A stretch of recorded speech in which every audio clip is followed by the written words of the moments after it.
সকলোৰে ভালেই নিশ্চয়। যোৱাটো ভিডিঅ'ত মই কাৰকৰ বিষয়ে কিছু কথা আগবঢ়াইছিলোঁ। তাত মই কাৰকৰ ভাগ যে 6টা সেই কথা উল্লেখ কৰিছিলোঁ। এতিয়া তাৰে প্ৰথম কাৰক কৰ্তা কাৰকৰ বিষয়ে কৈছোঁ। কৰ্তা কাৰক কাক বোলে বা কৰ্তা কাৰক কি? কৰ্তা কাৰক হ'ল যিয়ে কামটো কৰে তেওঁকে কৰ্তা বুলি কোৱা হয়, আৰু ক্ৰিয়াৰ লগত কাম কৰোঁতাজনৰ যি সম্বন্ধ সেয়াই কৰ্তা কাৰক। অৰ্থাৎ এতিয়া উদাহৰণস্বৰূপে মধুৱে ভাত খাইছে।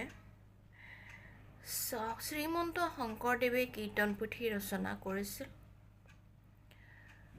ৰীণাই নাচি আছে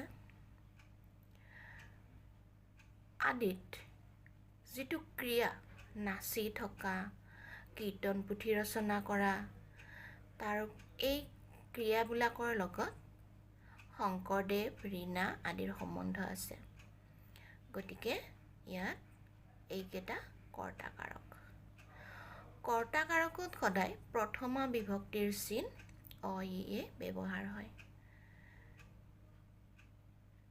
দ্বিতীয় কাৰকটো হ'ল কৰ্মকাৰক।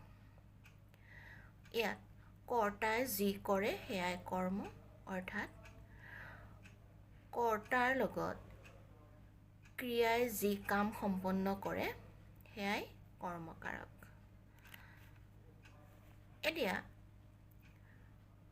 হৰিকটীয়াই হৰি ফালিছে,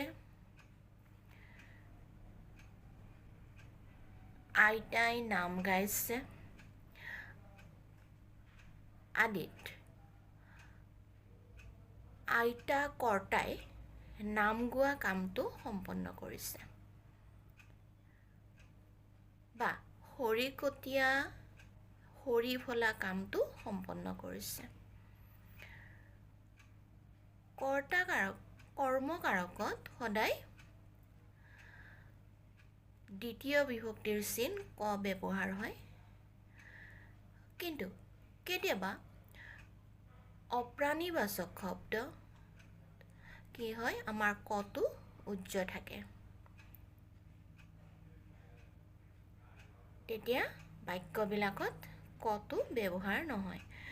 যেনে পুলিচে চোৰ ডকাইত ধৰে।